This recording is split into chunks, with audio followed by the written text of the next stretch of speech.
নমস্কার। কবি সুকুমার রায়ের একটি মজার কবিতা বড়াই। গাছের গোড়ায় গর্ত করে ব্যাঙ বেঁধেছেন বাসা, মনে সুখে গালে ফুলিয়ে গান ধরেছেন খাসা।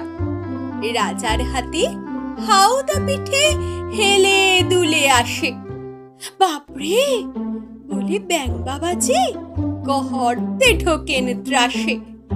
রাজার হাতে মেজাজ ভারী, হাজার রকম চাল।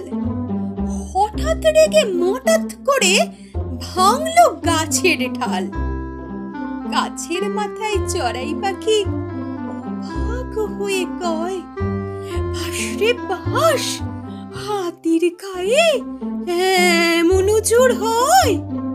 মুখ বাড়িয়ে ব্যাঙ বলে, ভাই তাই তো তোরে বলি, আমরা অর্থাৎ চার পেয়ারা এমনি ভাবেই চলি।